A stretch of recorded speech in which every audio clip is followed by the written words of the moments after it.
Hi hello friends, welcome back to my channel. ನೀವೇನಾದರೂ ಹೊಸದಾಗಿ ನೋಡ್ತಾರೆ ಈ ಕೂಡಲೇ ಸಬ್ಸ್ಕ್ರೈಬ್ ಆಗಿ ವಿಡಿಯೋಗೊಂದು ಲೈಕ್ ಕೊಟ್ಟು ಸಪೋರ್ಟ್ ಮಾಡಿ. ಹಾಗೆಯೇ ಸರ್ಕಾರಿ ನೌಕರಿಯಲ್ಲಿ ಇದ್ದವರಿಗೆ ಇದೊಂದು ಹೊಸ ರೂಲ್ಸ್. ಸರ್ಕಾರಿ ನಿಯಮದಲ್ಲಿ ಯಾವುದೇ ವ್ಯಕ್ತಿ ಸೇವೆಯಲ್ಲಿ ಇದ್ದು ಮೃತಪಟ್ಟರೆ ಅಂತಹ ಕೆಲಸವನ್ನು ಅವನ ಕುಟುಂಬದಲ್ಲಿ ಯಾರಿಗಾದರೂ ಒಬ್ಬರಿಗೆ ನೀಡಲಾಗುತ್ತದೆ. ಸ್ನೇಹಿತರೆ, ರಾಜ್ಯ ಸರ್ಕಾರ ಈ ರೀತಿ ಇನ್ನೊಬ್ಬರಿಗೆ ಕೆಲಸ ಕೊಡುವುದರಲ್ಲಿ ಈಗ ಕೊಂಚ ಹೊಸ ನಿಯಮವನ್ನು ತಂದಿದೆ. ಇದಕ್ಕೆ 6 ಷರತ್ತುಗಳು ಅಥವಾ ನಿಯಮಗಳು ಜಾರಿಗೆ ತಂದಿದ್ದು ಹಾಗೂ ಅದನ್ನು ಕಡ್ಡಾಯವಾಗಿ ಪಾಲಿಸಲೇಬೇಕು. ನೇಮಕಾತಿ ನಿಯಮಗಳಿಗೆ ಅನುಸಾರವಾಗಿ ಅರ್ಹತೆಯನ್ನು ಹೊಂದಿದ್ದು ಅಗತ್ಯವಿರುವ ಎಲ್ಲ ಅಂಶಗಳನ್ನು ಕೊಡಬೇಕು. ಅರ್ಜಿದಾರರು ಮೆಮಕಾತಿ ನಿಯಮಗಳಿಗೆ ಸರಿಯಾಗಿ ವಿದ್ಯಾರ್ಹತೆಯನ್ನು ಮತ್ತು ವಯೋಮಿತಿಯ ಒಳಗೆ ಇರಬೇಕು. 3.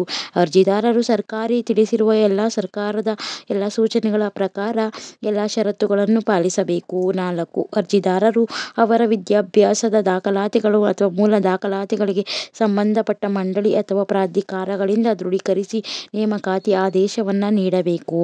5.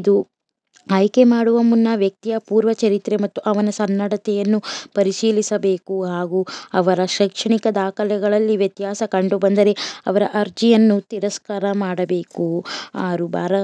ಭಾರತೀಯ ಸಂವಿಧಾನದ ಪ್ರಕಾರ ಛೇದ 371(ಜ) ಅಡಿಯಲ್ಲಿ ಅಭ್ಯರ್ಥಿಗಳಿಗೆ ಮೀಸಲಿರಿಸಿದ್ದ ಹುದ್ದೆಗಳಿಗೆ ಆಯ್ಕೆ ಮಾಡಲಾದ ಅಭ್ಯರ್ಥಿಗಳಿಗೆ ನೇಮಕಾತಿ ಹೊರಡಿಸುವ ಮುನ್ನ ಅವರ ಮೂಲ ದಾಖಲಾತಿಗಳನ್ನು ಪರಿಶೀಲಿಸಬೇಕು. Thanks for watching.